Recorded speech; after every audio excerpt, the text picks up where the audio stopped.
République centrafricaine, unité, dignité, travail. Synthèse de compte rendu du Conseil des ministres ordinaire du jeudi 30 juillet 2020. Le jeudi 30 juillet 2020, sous la très haute présidence de son Excellence, professeur Faustin Archange Touadéra, président de la République, chef de l'État, le Conseil des ministres a tenu sa séance ordinaire à 17h40 autour de l'ordre du jour suivant. 1. La communication présidentielle.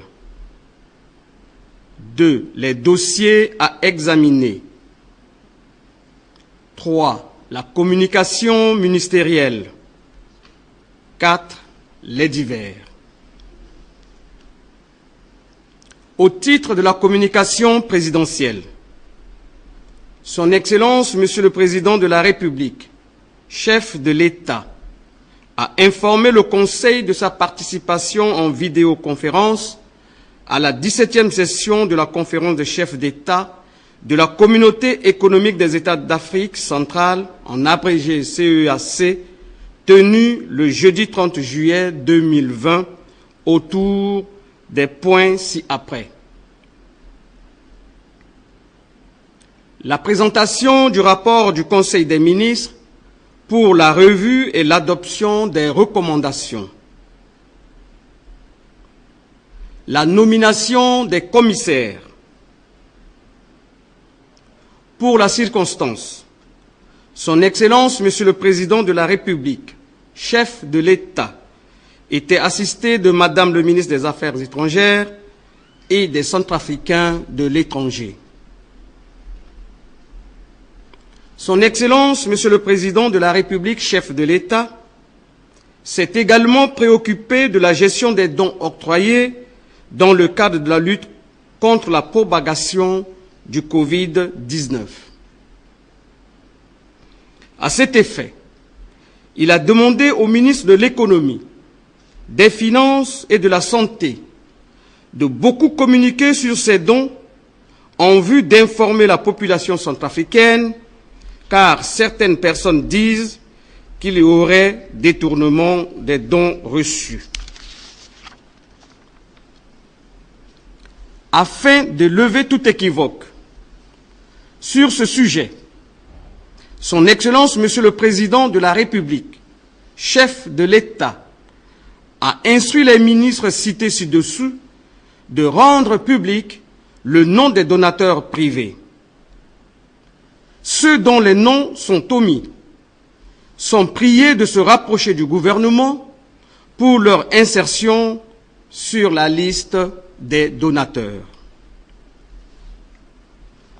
Sur ce point spécifique, Son Excellence, Monsieur le Premier ministre, chef du gouvernement, a informé le Conseil qu'il a pris un arrêté mettant en place un comité chargé de veiller sur la bonne gestion de ces fonds conformément à l'orthodoxie budgétaire en la matière.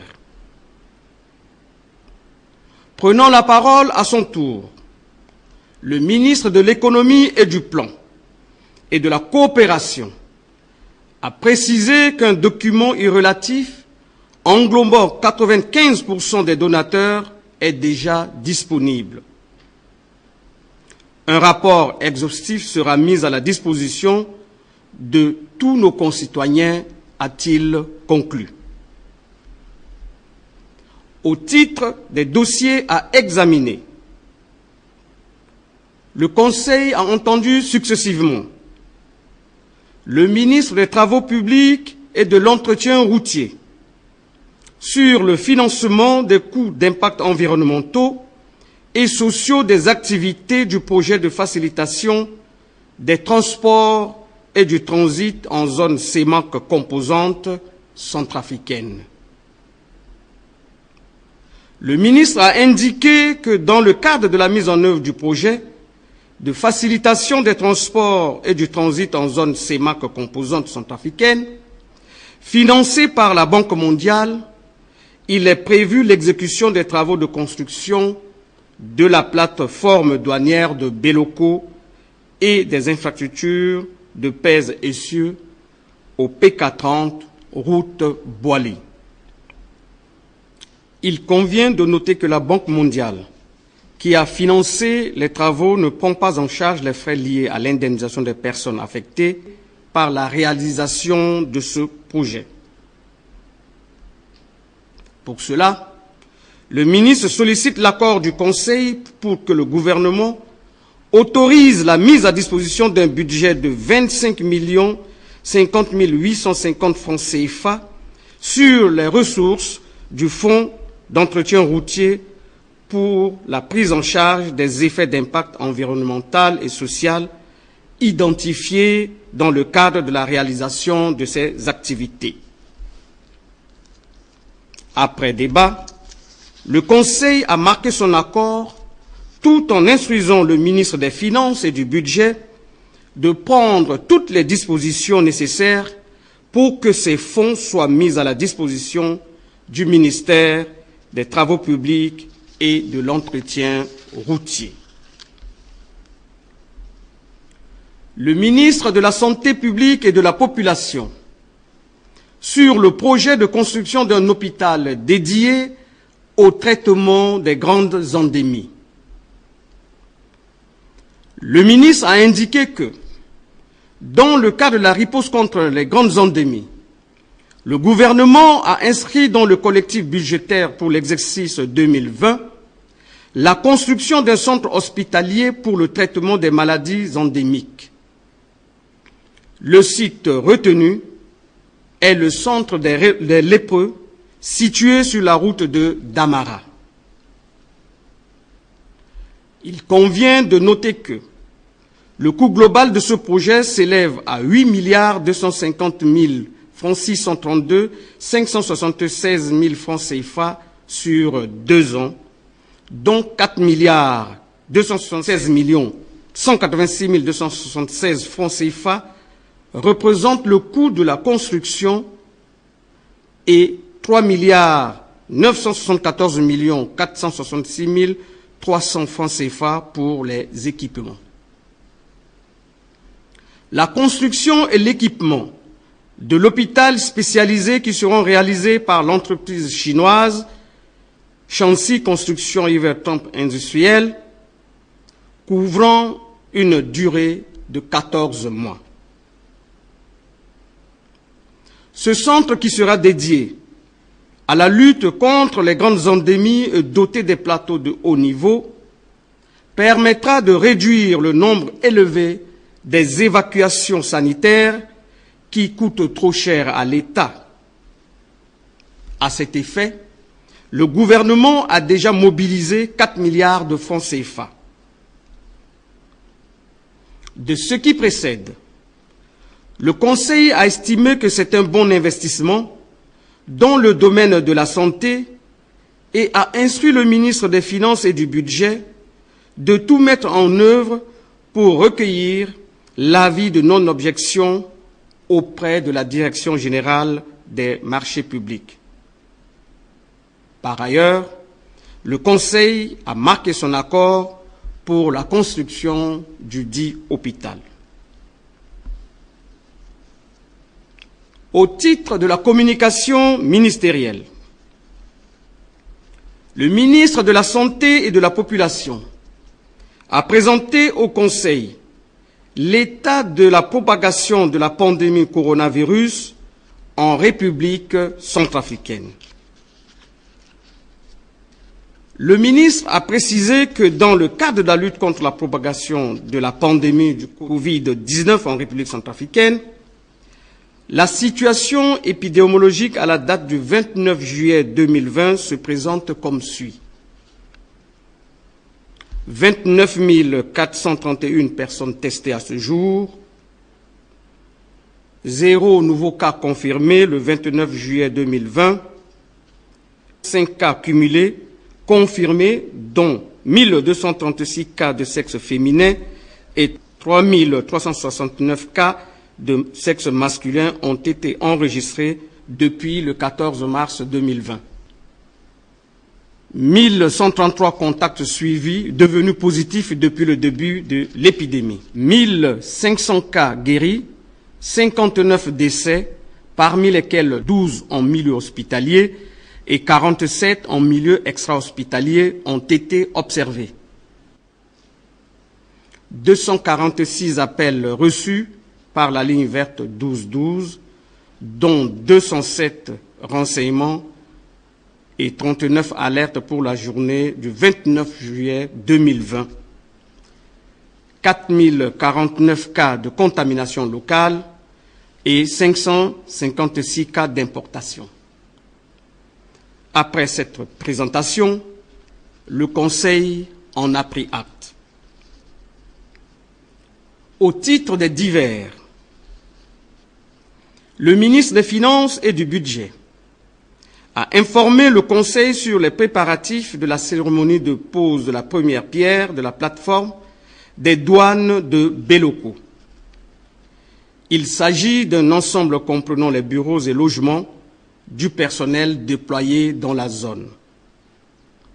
Cette plateforme représente l'un des projets de connectivité avec les pays de l'Afrique centrale.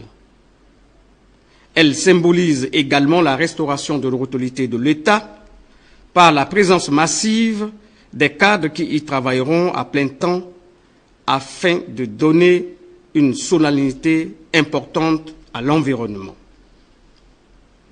À ce sujet, le Conseil a marqué son accord pour que les ministres des Eaux et Forêts, des Mines et de la Géologie, des Transports et de l'Aviation civile, ainsi que celui de la fonction publique, soient associés à cette cérémonie de la pose de la première pierre. Le ministre de l'Intérieur, chargé de la sécurité publique, a informé le Conseil de la clôture des candidatures au concours de recrutement de 500 gendarmes et 500 policiers. Le ministre des Postes et Télécommunications a informé le Conseil sur le lancement des travaux de génie civil des fibres optiques par son Excellence, Monsieur le Premier ministre chef du gouvernement, le 27 juillet 2020 à Berbérati. Le lancement de ces travaux permettra d'embaucher plusieurs jeunes désœuvrés. Le ministre de l'Enseignement supérieur a porté à la connaissance des membres du Conseil que l'Agence marocaine de la coopération internationale vient de mettre à la disposition de la République centrafricaine un quota de 130 bourses d'études au Maroc au titre de l'année 2020-2021, malgré la situation du Covid-19. Ces bourses sont destinées à l'enseignement supérieur, licence, master et doctorat pour un effectif de 100 étudiants. L'enseignement technique et professionnel pour un effectif de 30 stagiaires. Les dossiers de candidature sont disponibles au ministère de l'Enseignement supérieur. Le ministre des Mines et de la Géologie a informé le Conseil que les artisans miniers membres de coopératives siégeant en Assemblée générale de l'Union nationale de coopératives minières de Centrafrique ont adressé leurs remerciements à son Excellence le professeur Faustin Archange Touadéra, président de la République chef de l'État, pour sa visite inopinée à l'occasion de la session qui s'est tenue le mercredi 29 juillet 2020 à l'hémicycle de l'Assemblée nationale. Le ministre des Eaux et Forêts, Chasse et Pêche a informé le Conseil du bon déroulement du planting des arbres lors de la Journée nationale de l'arbre, célébrée le 25 juillet 2020 à Landja, dans le 7e arrondissement.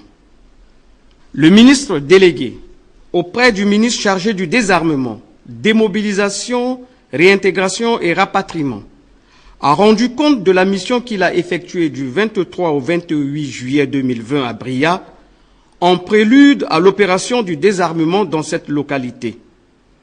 Un rapport sera dressé pour toute fin utile.